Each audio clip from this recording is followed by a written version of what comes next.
Di cerita kali ini aku akan menceritakan seorang ibu yang ditinggal suaminya dengan berlatar kekurangan ekonomi. Dia selalu dibenci oleh masyarakat dengan alasan yang tidak masuk akal. Sebelumnya, Assalamualaikum warahmatullahi wabarakatuh. Saya host di channel Ruang Cerita Harian ini yang akan membawakan kisah nyata bertema kehidupan untuk kalian semua. Kalau kalian terhibur dengan kehadiran saluran ini, subscribe dulu dong dan tolong anggap cerita ini hanya sekedar hiburan dan pelajaran. Semoga penonton setia semua mendapatkan hidayah untuk kita semua. Jika ada kesamaan nama dan tempat, itu mungkin hanya kebetulan saja. Ambil baiknya dan buang buruknya. Oke, selamat menikmati vlog dan kumpulan cerita dan kisah nyata dari saluran Ruang Cerita Harian. Yuk mulai ceritanya. Di sebuah desa kecil yang dikelilingi sawah dan perkebunan, hiduplah pasangan suami istri, Pak Rudi dan Bu Siti. Mereka tinggal di rumah kayu yang sudah mulai lapuk, berdiri di lahan sempit di pinggiran desa. Kehidupan mereka jauh dari kata berkecukupan. Pak Rudi bekerja serabutan, kadang menjadi buruh tani, kadang mengangkut hasil panen, dan jika sedang tidak ada pekerjaan, ia akan mencari kayu bakar ke hutan untuk dijual. Sementara itu, Bu Siti menerima pesanan menjahit meskipun upah yang ia dapatkan sangat sedikit. Namun, kemiskinan mereka bukan satu-satunya kesulitan yang harus dihadapi.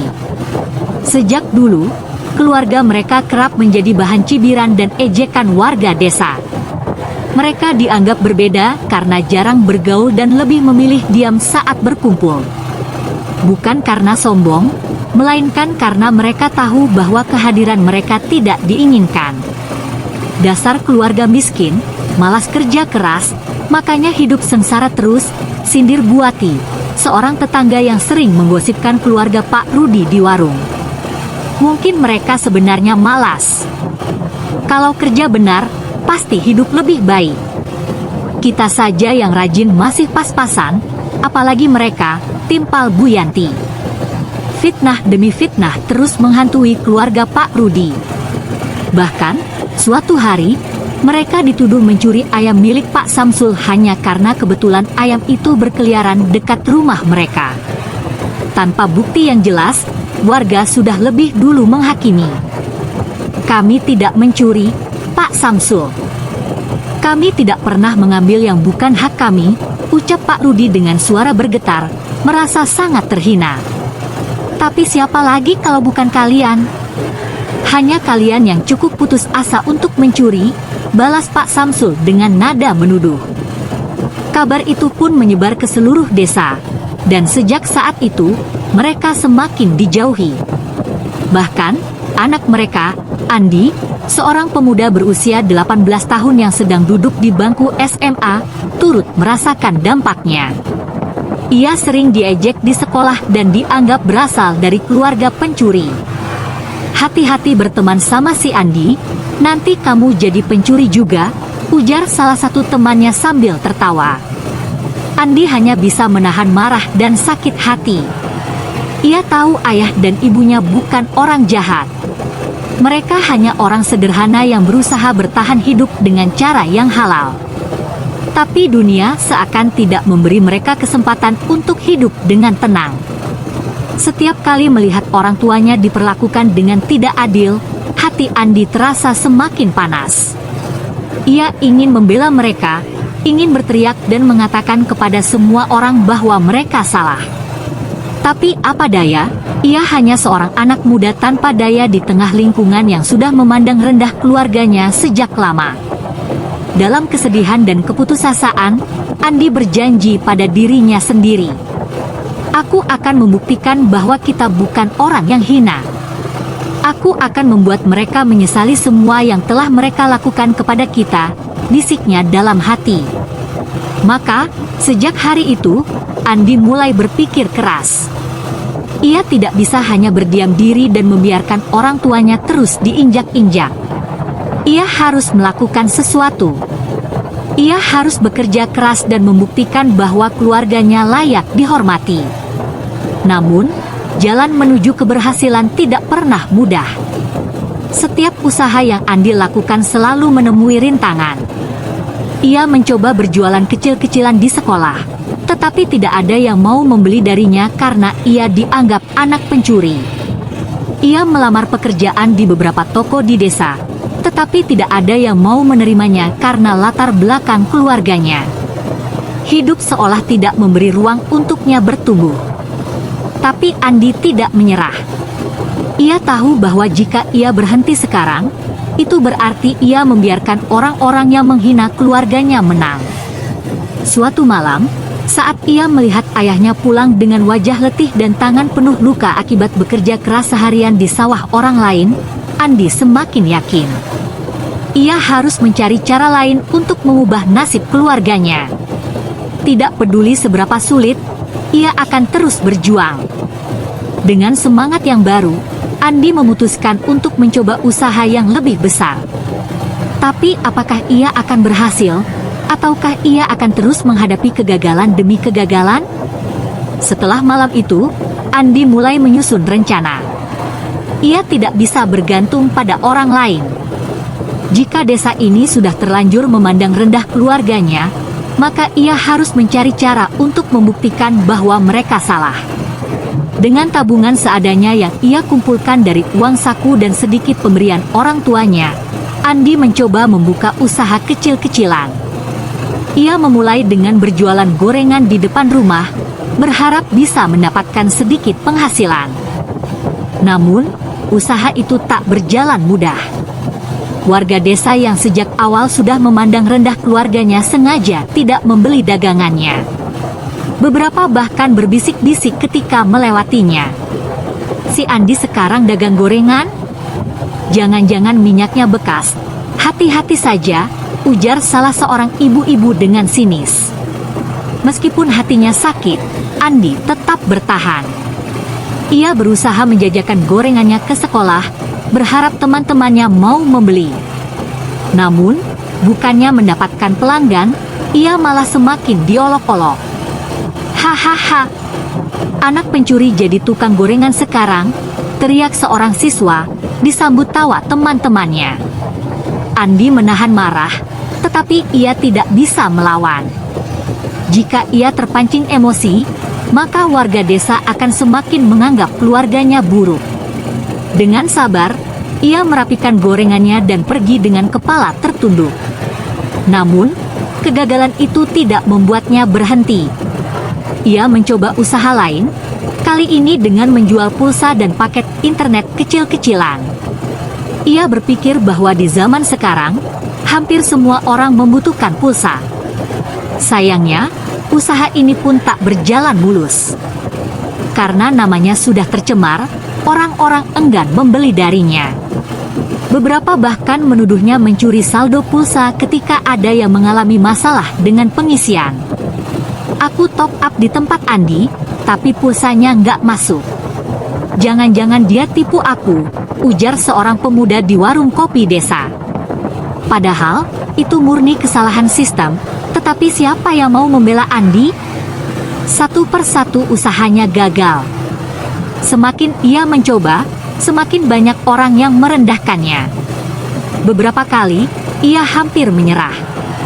Ia mulai berpikir, apakah benar kata orang-orang bahwa keluarganya memang tidak ditakdirkan untuk sukses? Namun, setiap kali ia melihat ayah dan ibunya bekerja keras meskipun terus dihina, semangatnya kembali menyala. Ia tidak boleh menyerah. Ia harus menemukan jalan lain. Suatu hari, Andi menemukan peluang baru. Ia melihat ada tren berjualan online yang mulai berkembang. Berbekal sebuah ponsel tua miliknya, ia mencari informasi tentang bisnis online. Ia mulai mencoba berjualan barang-barang kecil seperti aksesoris dan pakaian melalui media sosial. Tapi lagi-lagi, warga desa tidak mendukungnya. Mereka bahkan menertawakan ketika melihat Andi sibuk dengan ponselnya. Sekarang si Andi jadi orang kota? Sok-sokan jualan online, cibir salah satu warga. Namun, kali ini Andi tidak peduli. Ia tahu bahwa jika ia ingin berhasil, ia harus keluar dari lingkaran negatif ini. ia mulai mencari pelanggan dari luar desa, menggunakan media sosial untuk menjangkau orang-orang yang tidak mengenal latar belakang keluarganya. Awalnya, dagangannya sepi. Tidak ada yang membeli. Ia bahkan harus menjual barang dengan harga modal hanya agar ada yang mau mencoba. Namun, perlahan-lahan, pesanan mulai datang. 1, 2, hingga 5 orang membeli barang darinya. Meskipun keuntungannya kecil, Andi merasa ini adalah titik terang. Namun, cobaan belum berakhir. Saat warga desa mulai melihat bahwa ia mendapatkan pesanan dari luar, mereka semakin iri. Beberapa bahkan mulai menyebarkan fitnah baru. Hati-hati beli barang dari Andi, nanti ketipu. Barangnya pasti palsu, ujar salah seorang ibu-ibu di desa. Namun, kali ini Andi lebih siap. Ia tidak membalas, tidak peduli, dan hanya fokus pada usahanya. Ia tahu bahwa jika ia ingin sukses, ia harus belajar mengabaikan mereka. Hari demi hari, pesanan semakin bertambah.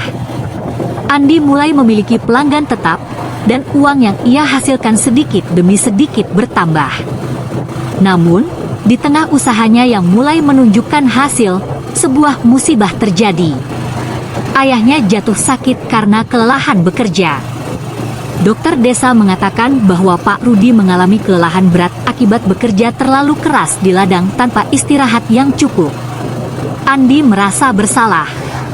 Ia tahu bahwa ayahnya bekerja mati-matian demi keluarga, sementara ia sendiri masih berjuang untuk sukses. Saat melihat ayahnya terbaring lemah di tempat tidur, Andi semakin yakin bahwa ia tidak bisa berhenti sekarang. Ia harus sukses, bukan hanya untuk membuktikan diri kepada warga desa, tetapi juga untuk memberikan kehidupan yang lebih baik bagi orang tuanya. Namun, jalan menuju sukses masih panjang. Ia harus menghadapi lebih banyak rintangan, lebih banyak hinaan, dan lebih banyak kegagalan sebelum akhirnya mencapai impiannya. Sejak ayahnya jatuh sakit, Andi semakin bekerja keras. Ia tidak hanya berjualan online, tetapi juga mencari cara lain untuk mendapatkan uang lebih banyak. Ia mencoba menjadi reseller produk kecantikan dan makanan ringan, berharap bisa mendapat keuntungan lebih besar. Namun, usaha itu tidak berjalan seperti yang diharapkan. Barang yang ia jual tidak laku, dan sebagian bahkan rusak sebelum sempat terjual. Ia merugi besar. Keadaan semakin sulit ketika pengobatan ayahnya membutuhkan biaya yang tidak sedikit. Tabungan yang sedikit demi sedikit ia kumpulkan akhirnya habis untuk biaya berobat. Andi mulai merasa putus asa.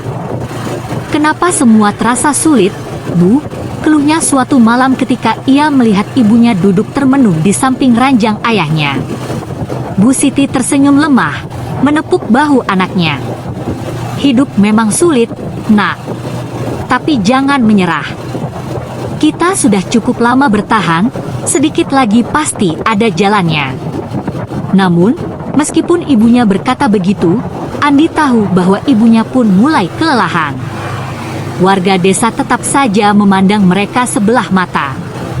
Beberapa orang bahkan menyebarkan gosip bahwa penyakit ayahnya adalah hukuman karena dianggap sering membawa sial bagi desa. "Makanya, hidup yang benar.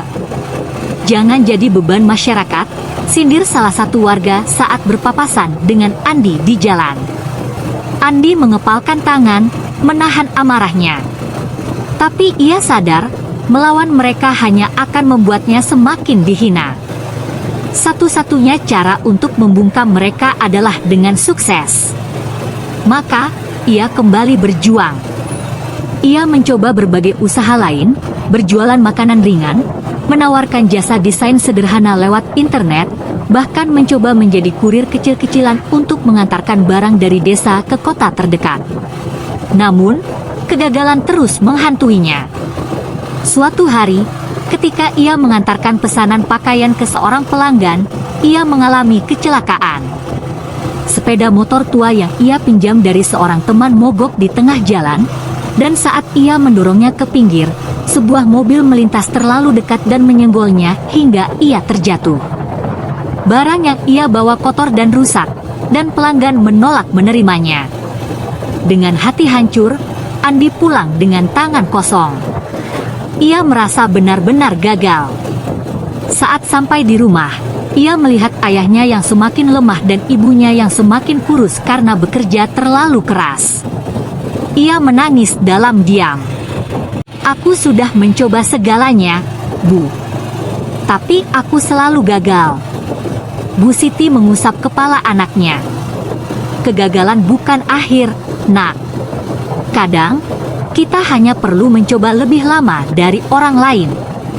Namun, di dalam hati, Andi bertanya-tanya, sampai kapan ia harus gagal? Sampai kapan ia harus bertahan di lingkungan yang terus menindas keluarganya? Dalam keputusasaan, Andi hampir menyerah. Ia berpikir untuk pergi dari desa dan mencari kerja di kota. Namun, ia tidak bisa meninggalkan ayah dan ibunya begitu saja. Lalu, suatu malam, sebuah ide muncul di kepalanya. Jika ia tidak bisa sukses di desa ini, maka ia harus mencari pasar yang lebih luas. Ia harus berpikir lebih besar. Malam itu, Andi mengambil ponselnya dan mulai mencari cara agar bisnisnya bisa berkembang lebih jauh. Ia tahu bahwa ini adalah kesempatan terakhirnya. Jika kali ini ia gagal lagi, ia mungkin benar-benar harus menyerah. Namun, ia tidak tahu bahwa keputusannya malam itu akan menjadi awal dari perubahan besar dalam hidupnya. Malam itu, Andi menghabiskan waktu berjam-jam mencari cara agar bisnisnya bisa berkembang. Ia menemukan banyak informasi tentang strategi pemasaran digital, cara menarik pelanggan, hingga teknik branding. Ia menyadari bahwa selama ini ia terlalu fokus pada lingkungannya yang penuh hinaan. Jika ia ingin sukses, ia harus melampaui batas desa ini. Maka, ia mulai mengembangkan bisnisnya dengan cara yang lebih profesional. Andi memutuskan untuk menjual produk yang lebih spesifik dan banyak dicari, pakaian impor bekas berkualitas tinggi. Ia menghubungi supplier dari kota, mengajukan kerjasama, dan belajar memanfaatkan platform e-commerce untuk menjangkau lebih banyak pelanggan. Awalnya, penjualannya masih sepi. Namun, kali ini ia lebih sabar. Ia menerapkan strategi pemasaran yang lebih efektif, membuat konten menarik di media sosial, dan terus berinteraksi dengan pelanggan. Perlahan tapi pasti, bisnisnya mulai berkembang. Pesanan dari luar kota semakin banyak. Uang yang ia hasilkan tidak lagi sekadar cukup untuk kebutuhan sehari-hari, tetapi juga bisa digunakan untuk pengobatan ayahnya. Dalam waktu 1 tahun, bisnis Andi tumbuh pesat. Ia bisa menyewa tempat penyimpanan barang, membeli peralatan yang lebih baik, dan bahkan mempekerjakan orang untuk membantu. Warga desa yang dulu merendahkannya mulai memperhatikan perubahan ini. "Si Andi sekarang sudah kaya, ya," bisik seorang warga kepada temannya. "Saya dengar dia jualan online, uangnya banyak," sahut yang lain. Perlahan, sikap warga mulai berubah. Mereka yang dulu menghina kini justru mendekati keluarganya. Ada yang tiba-tiba bersikap ramah, ada yang mencoba mencari tahu rahasia kesuksesannya. Puncaknya terjadi ketika ayah Andi sembuh dari sakitnya berkat perawatan yang lebih baik. Keluarga mereka tidak lagi terlihat menderita seperti dulu. Rumah mereka yang dulu kumuh kini direnovasi sedikit demi sedikit. Suatu hari, seorang tetangga yang dulu sering menyebarkan fitnah datang ke rumah Andi. "Andi, maafkan kami dulu sering salah paham. Kami tidak menyangka kamu bisa sukses seperti ini," katanya dengan wajah menyesal. Andi hanya tersenyum. "Tidak apa-apa, Bu. Yang penting sekarang saya bisa membanggakan orang tua saya." Berita tentang kesuksesan Andi menyebar ke seluruh desa. Mereka yang dulu merendahkan keluarganya kini justru segan dan menghormatinya. Andi tidak membalas dendam. Ia tahu bahwa keberhasilannya adalah jawaban terbaik atas semua hinaan yang pernah ia terima. Ia tidak perlu membuktikan apa-apa lagi. Kini, keluarganya hidup dengan lebih layak, dan warga desa yang dulu mencemuh mereka akhirnya sadar bahwa mereka telah salah menilai. Dan bagi Andi, semua itu adalah bukti bahwa kerja keras dan ketekunan akan selalu menang melawan hinaan dan fitnah. Dengan demikian cerita di episode ini selesai. Terima kasih karena sudah mau mendengarkan kisah nyata ini. Sekali lagi ambil baiknya dan buang buruknya, dan semoga hal seperti ini tidak akan pernah terjadi kepada kalian semua wahai sahabat Onlineku, dan semoga kita semua dilindungi dari mara bahaya. Amin ya rabbal alamin. Sekian dan terima kasih. Sampai ketemu lagi di cerita-cerita selanjutnya.